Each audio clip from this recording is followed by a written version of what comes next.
মৰমৰ ছাত্ৰ-ছাত্ৰীসকল, আজি আমি আলোচনা কৰিম স্বদেশী আন্দোলনৰ ফলত ভাৰতবৰ্ষৰ উদ্যোগ ক্ষেত্ৰত কি পৰিৱৰ্তন হৈছিল।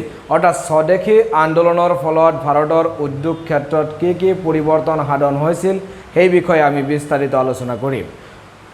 মৰমৰ ছাত্ৰ-ছাত্ৰীসকল, মনত ৰাখিবা যে 1905 চনৰ পৰা 1911 চনলৈকে যি স্বদেশী আন্দোলন হৈছিল, বংগ বিৰোধী যি আন্দোলন হৈছিল, সেই আন্দোলনৰ ফলশ্ৰুতিত ভাৰতবৰ্ষত কুটিৰ শিল্প, ভাৰতবৰ্ষত ক্ষুদ্ৰ উদ্যোগ, শ্ৰেণী উদ্যোগ, বিভিন্ন ধৰণৰ কল কাৰখানা ভাৰতবৰ্ষত স্থানীয় মানুহসকলে প্ৰতিষ্ঠা কৰিছিল। ইভেনকি ষ্টীল ইণ্ডাষ্ট্ৰীও স্থাপন কৰিছিল আৰু ইয়াৰ লগতে সৰু সুৰা বেংক প্ৰতিষ্ঠান, বীমা প্ৰতিষ্ঠানো তেওঁলোকে স্থাপন কৰিছিল। এতিয়া আমি আৰম্ভ কৰিম যে সেইখিনি খানিক পিৰিয়ডত কোনবোৰ ক্ষুদ্ৰ উদ্যোগে বিশালতাৰ ৰূপ লৈছিল আৰু তাৰে 2-4টা উদ্যোগ আজিৰ ডেটতো ভাৰতবৰ্ষত সৃষ্টি আছে।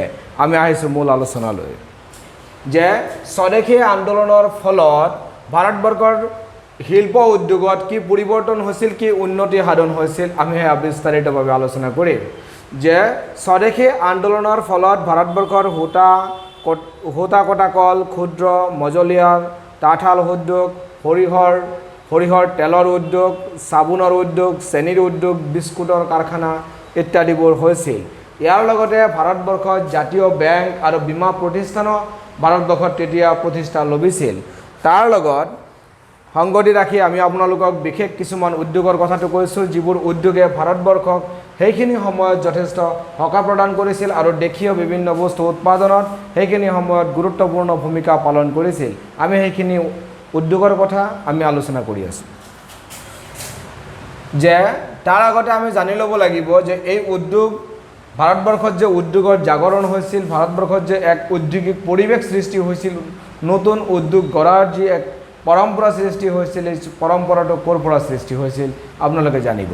যে 17 ডিচেম্বৰ 1905 চনৰ 16 ডিচেম্বৰত বংগ বিভক্ত হৈছিল। তাৰপিছত 17 ডিচেম্বৰ 1905 চনত R.C. দত্ত নামৰ এগৰাকী বিশিষ্ট ব্যক্তিৰ সহযোগত তেখেতৰ উদ্যোগত বাৰাণসীত, বৰ্তমানৰ উত্তৰ প্ৰদেশৰ বাৰাণসীত প্ৰথম ইণ্ডাষ্ট্ৰিয়েল ছামিট অৰ্থাৎ প্ৰথম ভাৰতীয়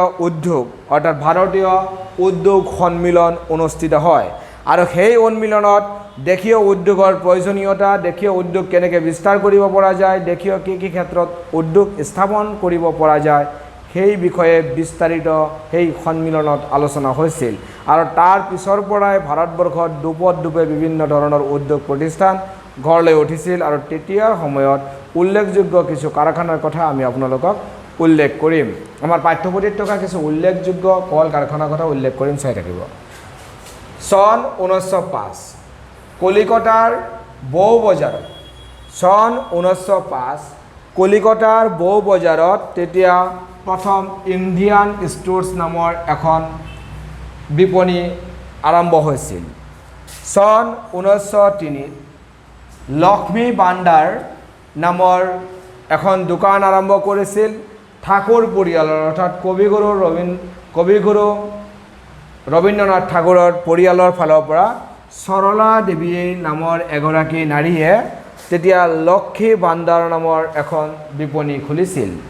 ইয়াৰ পিছত 1906 চনত একাংশ উদ্যোগে ভুমুকি মাৰিছিল। ইয়াৰ ভিতৰত আছে ইউনাইটেড বেংগল ষ্ট'ৰ্ছ, হালিম গজনবিয়েল, কলিকতাৰ লাল বজাৰত